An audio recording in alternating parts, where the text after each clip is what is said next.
दोस्तों नमस्कार, मैं संजीव भार्गव आप सभी का ITI स्किल इंडिया के यूट्यूब चैनल पे स्वागत करता हूं। आज जो हमारा चैप्टर है वो वर्कशॉप कैलकुलेशन के लिए वर्कशॉप कैलकुलेशन सब्जेक्ट के अंदर घर्षण चैप्टर है, जिसको अंग्रेजी में फ्रिक्शन कहा जाता है। तो स्टार्ट करते हैं इसको। इसमें है पहला परिचय। जब भी कभी एक ठोस वस्तु को दूसरे ठोस वस्तु पर या किसी शुष्क सतह पर सरकाने या चलाने का प्रयास किया जाता है तो दोनों सतहों के बीच एक बल उत्पन्न होता है जो जिस दिशा में वस्तु गति कर रही होती है उसके विपरीत दिशा में कार्य करता है। वस्तु को एक दूसरे पर सरकने से रोकने का प्रयास करता है। वह बल जो वस्तु को सरकने या चलने से रोकने का प्रयास करता है घर्षण बल या फ्रिक्शन फोर्स कहलाता है तथा इस क्रिया को घर्षण या फ्रिक्शन कहते हैं। यह क्रिया मुख्यतः तलों के घर्षण खुरदरे होने के कारण होती है। इसके अंदर दूसरा पॉइंट है घर्षण के प्रकार। Type of frictions. सामान्यतः घर्षण 3 प्रकार के होते हैं। पहला होता है चरम या जिसको सीमांत घर्षण बल, जिसको लिमिटेड फ्रिक्शन फोर्स कहते हैं। दो सतहों के बीच गति प्रदान करने के लिए आवश्यक न्यूनतम बल चरम या सीमांत घर्षण बल कहलाता है। यह गति की दिशा के विपरीत कार्य करता है। दूसरा है स्थैतिक घर्षण, जिसको स्टैटिक फ्रिक्शन कहते हैं।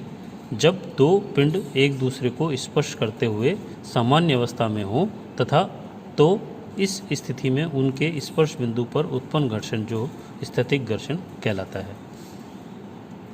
तीसरा है गतिक घर्षण, जिसको डायनेमिक फ्रिक्शन कहते हैं। जब एक पिंड दूसरे पिंड पर फिसल रहा हो अर्थात उनके बीच गति हो तो ऐसी अवस्था में उनके स्पर्श बिंदु पर उत्पन्न घर्षण को गतिक घर्षण कहा जाता है। इसके अंदर घर्षण वाले चैप्टर में कुछ पॉइंट्स आते हैं जिसकी वजह से हम न्यूमेरिकल सॉल्व करते हैं। उसके अंदर पहला पॉइंट है अविलंब प्रतिक्रिया, जिसको कि नॉर्मल रिएक्शन कहते हैं। जब एक ठोस वस्तु किसी सतह पर रखी जाती है तो ठोस वस्तु अपने भार के बराबर उस सतह पर दबाव डालती है। इस दबाव के कारण ही सतह की ठोस वस्तु पर प्रतिक्रिया होती है। जितने बल से वस्तु सतह पर नीचे की ओर दबाव डालती है उतने ही बल से सतह की प्रतिक्रिया वस्तु के लंबवत ऊपर की ओर कार्य करती है। इस प्रतिक्रिया को ही अविलंब प्रतिक्रिया कहते हैं। इसे R से प्रदर्शित किया जाता है। जैसा कि आप चित्र में देख रहे हैं, ये एक सतह है, इसके ऊपर ये वस्तु रखी है। इसका वेट जो है W नीचे की तरफ कार्य करता है और इसके W के विपरीत दिशा में एक प्रतिक्रिया काम करती है, जिसको कि अविलंब प्रतिक्रिया रिएक्शन कहते हैं। यहाँ पे अगर हम बाह्य बल P लगाते हैं और उस बाह्य बल जब P इस डायरेक्शन में काम करेगा और वस्तु अगर इधर सरकने चाहेगी तो उस कंडीशन में घर्षण बल जो है इसके विपरीत F जो है हमारे इसके P के विपरीत दिशा में कार्य करता है। इसके बाद अगला पॉइंट है सीमांत घर्षण, जिसको लिमिटिंग फ्रिक्शन कहते हैं। जब दो शुष्क सतहें एक दूसरे पर चलती हैं तो सतहों के मध्य घर्षण पैदा होता है। जैसे जैसे बल बढ़ता जाता है घर्षण बल भी बढ़ता जाता है। एक अवस्था ऐसी आती है कि ठोस सतह पर ठीक चलने वाला ही होता है। उसी समय घर्षण बल जो अपनी उच्चतम सीमा पर होता है जो वस्तु को चलने से रोकने का प्रयास करता है। इस उच्चतम घर्षण बल को सीमांत घर्षण कहते हैं। सीमांत घर्षण बल लगाए गए बाह्य बल के बराबर होता है जबकि वस्तु ठीक चलने की स्थिति में होती है।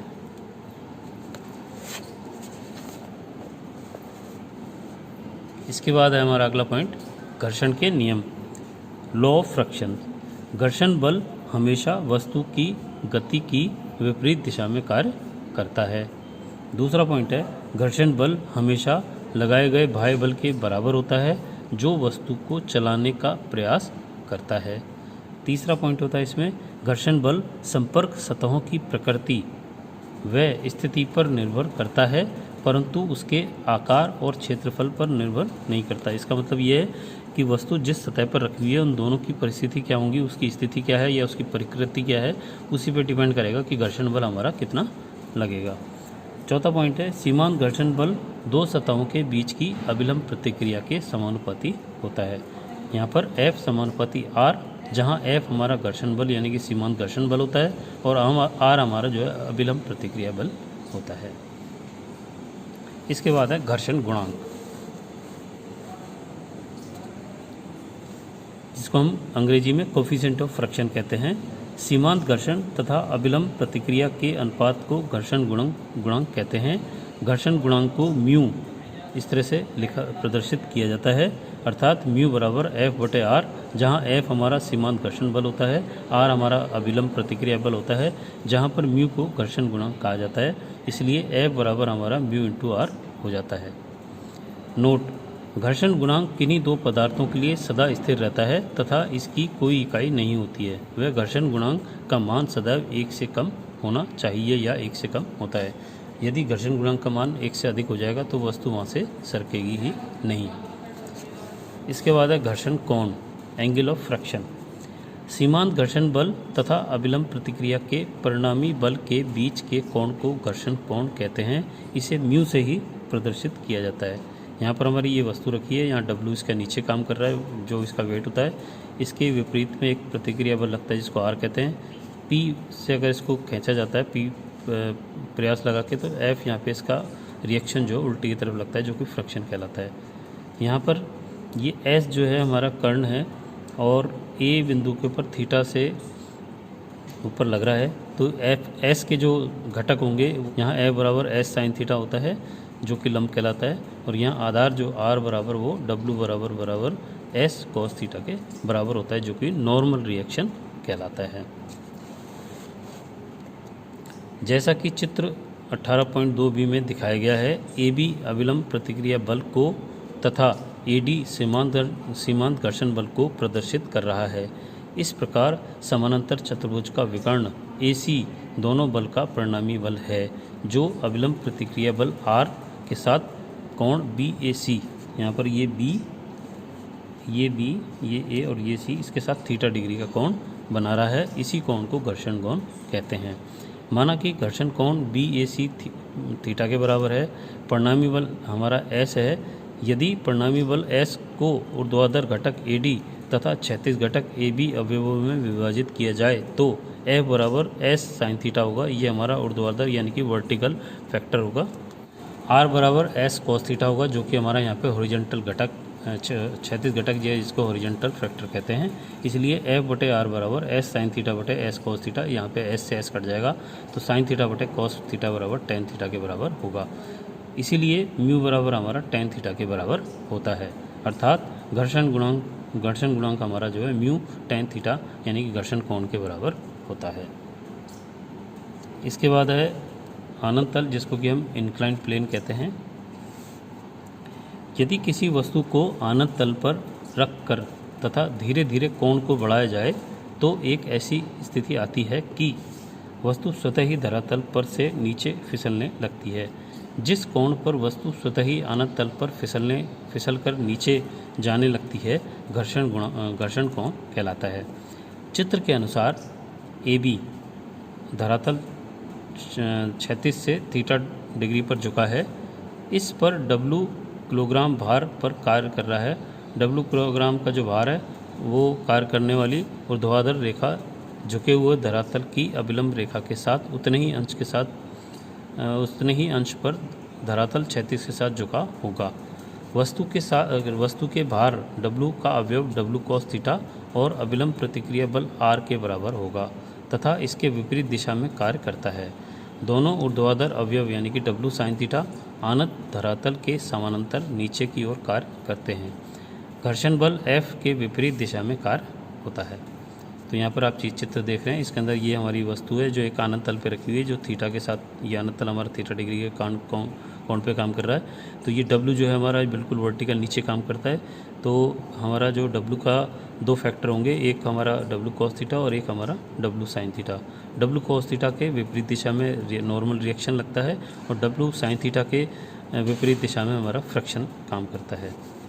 यदि W sin थीटा बल वस्तु को नीचे की ओर खींचता है, ये W sin थीटा हमारा वस्तु को नीचे की तरफ खींचेगा तो फ्रिक्शन हमारा ऊपर की तरफ काम करता है। इसलिए अभिलंब प्रतिक्रिया R जो है हमारा रिएक्शन जो है W cos थीटा के, ये R जो है हमारा W cos थीटा के बराबर होता है। सीमांत घर्षण बल F जो है हमारा ये W sin थीटा के बराबर होता है।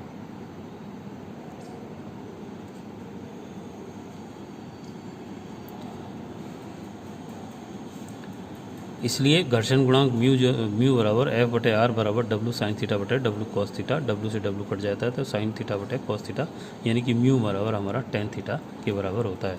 अतः म्यू जो कि घर्षण गुणांक का मान घर्षण कोण के बराबर होता है। इसके बाद है घर्षण बल जबकि आरोपित बल क्षैतिज हो, यानी कि हमारा जो ब्लॉक है वो क्षैतिज स्थिति में इस तरह से रखा हुआ है। Force of friction when the applied force is horizontal, यानी कि यहाँ पे जो फोर्स लग रहा है वो एकदम हॉरिजॉन्टल है। उस कंडीशन में हमारा किस तरह से ये घर्षण बल काम करेगा, तो चित्र के अनुसार माना P जो है हमारी ठोस को खींचने के लिए आवश्यक बल है, जो ये P है इस ब्लॉक को खींचने का प्रयास करेगा। F जो है वो घर्षण बल है, वो P के विपरीत दिशा में काम करेगा। R जो है वो समान प्रतिक्रिया बल है, ये R ऊपर की तरफ काम करेगा क्योंकि W हमारे नीचे की तरफ काम कर रहा है, इसके विपरीत दिशा में R होता है। और W हमारा जो है ठोस का भार है। म्यू जो है धरातल तथा ठोस के बीच विद्यमान घर्षण गुणांक है।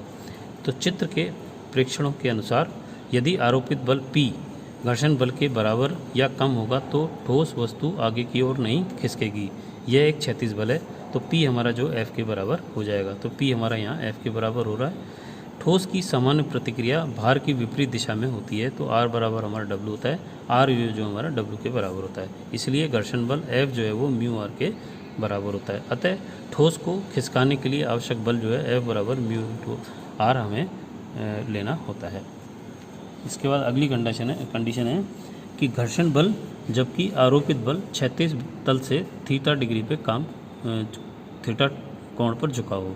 Force of friction when the force is inclined at an angle theta with an horizontal, यानी कि यहाँ एक हमारा ब्लॉक रखा हुआ है, यहाँ पर एक ये बल जो है इस वस्तु को थीटा डिग्री पर खींचने का काम करता है। तो देखते हैं इसमें क्या सूत्र लगेगा। तो यहाँ पर माना थीटा जो है ठोस को खींचने के लिए आरोपित बल का क्षैतिज तल के साथ कोण है, ये थीटा हमारा इस क्षैतिज तल के साथ है। W हमारा ठोस का भार है जो नीचे की तरफ हमेशा काम करता है। R जो है वो प्रतिक्रिया सामान्य प्रतिक्रिया होती है जो W के बिल्कुल विपरीत दिशा में काम करती है। P जो है हमारा खिंचाव बल है जो इस वस्तु को आगे की तरफ खींचने का प्रयास कर रहा है, जो कि क्षैतिज तल से थीटा डिग्री पर लगा हुआ है। तो चित्र के अनुसार थीटा कोण पर कार्य कर रहे बल P का क्षैतिज दो घटक होते हैं, एक क्षैतिज घटक होता है जो कि P cos थीटा होता है और एक ऊर्ध्वाधर घटक होता है जो कि P sin थीटा के बराबर होता है। तो यहाँ पर इस P का जो हॉरिजॉन्टल घटक है P cos थीटा वो इस तरह से काम करेगा, इसका जो वर्टिकल घटक है वो P sin थीटा R के साथ काम ऊपर की तरफ करेगा। दोनों घटकों में वस्तु को सरकाने का काम सिर्फ P cos थीटा ही करेगा, जबकि ऊर्ध्व घटक P sin थीटा सामान्य प्रतिक्रिया R के साथ कार्य करेगा। अतः संतुलन की स्थिति में F बराबर हमारा P cos थीटा के बराबर होगा। जब P cos थीटा को जब इधर ले आएंगे तो F minus P cos theta बराबर 0 हो जाएगा। ये हमारा समीकरण नंबर 1 हो जाएगा। इसके बाद ऊर्ध्व घटकों की स्थिति R plus P sine theta, जैसे कि आपने चित्र में देखा यहाँ पर ये R plus P sine theta दोनों एक तरफ काम करेंगे जो W के विपरीत दिशा में होंगे। तो R plus P sine theta बराबर W, जब इस P साइन थीटा को इधर ले आएंगे तो ये W minus P sine theta हो जाएगा। यहाँ हमारा R का मान निकल के आ जाएगा। और हम जानते हैं कि F बराबर होता है म्यू R, तो हम R का मान और F का मान यहाँ पे रखेंगे। तो समीकरण 1 व समीकरण 2 में के मान समीकरण 3 में रखने पर, तो ये हमारा समीकरण नंबर 1 है, ये समीकरण 2 है, इस 3 में हम रखेंगे। तो P cos थीटा बराबर हो जाएगा हमारा mu W minus P sine theta. P cos theta इस जब म्यू को अंदर गुणा करेंगे तो ये म्यू W हो जाएगा और ये यहाँ पे अंदर गुणा होकर के म्यू P साइन थीटा हो जाएगा। अब यहाँ पर पक्षांतर करेंगे तो हमारा ये P साइन थीटा इधर चला जाएगा। म्यू P साइन थीटा हमारा माइनस होने की वजह से और पक्षांतर करने पर इधर जाकर ये पॉजिटिव हो जाएगा। तो P cos theta plus mu P sine theta बराबर म्यू W, और इधर P कॉमन लेने पर ये cos theta plus mu sine theta हो जाएगा जो कि म्यू W के बराबर होगा। इस कंडीशन में P का मान अगर हमको निकालना है तो P बराबर हमारा म्यू W बटे cos theta plus mu sine theta के बटे में आ जाएगा। अतः ब्लॉक को खींचने के लिए क्षैतिज तल से थीटा कोण बनाते हुए आवश्यक बल का मान P जो है हमारा वो म्यू W बटे में cos theta plus mu sine theta के बराबर होगा। इसके बाद है अगला पॉइंट, घर्षण की हानियाँ और लाभ। घर्षण की हानियाँ, डिसएडवांटेज ऑफ फ्रिक्शन। मशीनों में लगाए गए बाह्य बलों का कुछ हिस्सा घर्षण के कारण नष्ट हो जाता है, जिससे मशीन की क्षमता कम हो जाती है, यानी कि एफिशिएंसी हमेशा कम आती है। घर्षण के कारण ऊष्मा यानी कि गर्मी उत्पन्न होती है, जो मशीन के पार्ट को हानि पहुंचाती है। तीसरा पॉइंट है घर्षण से संपर्क सतह घिस जाती हैं। और चौथा पॉइंट है घर्षण से मशीनों की उम्र भी कम हो जाती है। अगला है घर्षण के लाभ, एडवांटेज ऑफ फ्रिक्शन। वस्तुएं एक दूसरे को घर्षण के कारण ही पकड़ पाती हैं। फाइल जो होती है वो धातु को घर्षण करने के कारण ही काट पाती है। इसके बाद तीसरा पॉइंट है घर्षण के कारण ही ऊंचाई से उतरते समय व्यक्ति गिरता नहीं है। चौथा पॉइंट है घर्षण के कारण ही पुली बेल्ट ट्रांसमिशन में शक्ति का ट्रांसफ़र कर पाती है। पांचवा पॉइंट है घर्षण के कारण ही तेज़ गति से उतरता हुआ हवाई जहाज कुछ दूरी पर ही रुक जाता है। और छठा पॉइंट है घर्षण के कारण ही तेज़ रफ्तार से गाड़ियाँ सड़क पर दौड़ पाती हैं। अब यहाँ पे अगला जो पॉइंट है वो है घर्षण को कम करने के उपाय, method of reducing the friction. घर्षण मुख्यतः सतहों की शुष्कता या खुरदरेपन के कारण होता है। चिकनी सतहों में अपेक्षाकृत कम या बहुत कम घर्षण होता है, इसलिए घर्षण को कम किया जा सकता है, खत्म नहीं किया जा सकता। घर्षण को कम करने के निम्नलिखित उपाय किए जा सकते हैं, जिसमें पहला है तेल या ग्रीस यानी कि स्नेक यानी कि लुब्रिकेंट का इस्तेमाल करके by application of oil and greases. दूसरा है साबुन के घोल का उपयोग करके बाय यूजिंग सॉप सॉल्यूशन। तीसरा है पाउडर का प्रयोग करके बाय यूजिंग पाउडर। और चौथा है पॉलिश के द्वारा बाय पॉलिशिंग। इसके बाद घर्षण से रिलेटेड होता है एक लुब्रिकेंट, स्नेहक। मशीनों के मैचिंग पार्ट व मशीनों में लगी बियरिंग आदि को घर्षण के प्रभाव से खराब होने से बचाने के लिए व पार्टों की उम्र बढ़ाने के लिए कुछ चिकनाई युक्त तरल या ठोस पदार्थ काम में लिए जाते हैं, जिन्हें स्नेक यानी कि लुब्रिकेंट कहते हैं। यह स्नेहक पदार्थ सतहों के मध्य घर्षण व उससे उत्पन्न ऊष्मा को कम करता है व दोनों मैचिंग पार्ट को घिसने से बचाता है। स्नेहक के प्रकार, टाइप ऑफ लुब्रिकेंट। स्नेहक मुख्यतः 3 प्रकार के होते हैं। पहला होता है द्रव लिक्विड लुब्रिकेंट। इसका उपयोग सामान्यतः 2 घूमने वाले पार्टों के बीच में डालकर किया जाता है, जैसे बेयरिंग में, सिलाई की मशीन में, मोटर्स में, गियर्स में इत्यादि।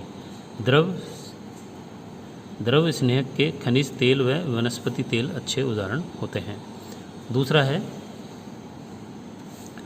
अर्ध ठोस स्नेहक यानी सेमी लिक्विड लुब्रिकेंट। इसका उपयोग कम गति व अधिक दबाव वाली सतहों के बीच किया जाता है। इसका उपयोग ग्रीस होता है। इसे मुख्यतः ट्रकों व ट्रैक्टरों में, जीप में, कार में, रेल के डिब्बों के पहियों में अधिकतर काम में लिया जाता है। तीसरा होता है ठोस स्नेहक यानी कि सॉलिड लुब्रिकेंट। इसका उपयोग ऐसे सतहों के बीच किया जाता है जहां अधिक तापमान तथा दबाव के कारण तरल स्नेहक रुक नहीं पाते। ठोस स्नेहक के उदाहरण निम्न प्रकार हैं, जैसे ग्रेफाइट, मोम, सॉप, स्टोन इत्यादि। इस वीडियो का लास्ट पॉइंट है अच्छे स्नेहकों के गुण यानी कि qualities of a good lubricant. अच्छे स्नेहक में गीला रखने की शक्ति बहुत अच्छी होनी चाहिए। अच्छे स्नेहक का घनत्व कम होना चाहिए। अच्छे स्नेहक पानी में नहीं घुलने चाहिए। अच्छे स्नेहक पर बढ़ते तापमान का असर नहीं होना चाहिए। अच्छे स्नेहक शुद्ध होने चाहिए। अच्छे स्नेहक का वाष्पीकरण बहुत कम होना चाहिए। इसका फायरिंग पॉइंट अधिक तापमान पर होना चाहिए। अच्छी श्यानता यानी कि विस्कोसिटी भी अच्छी होनी चाहिए। और लास्ट पॉइंट है इसमें, इसका जमाव बिंदु बहुत कम होना चाहिए। तो यहाँ पर हमने फ्रैक्शन से रिलेटेड जो चैप्टर है उसकी थ्योरी पढ़ने का प्रयास किया है, उसको आपको शायद समझ में आया होगा।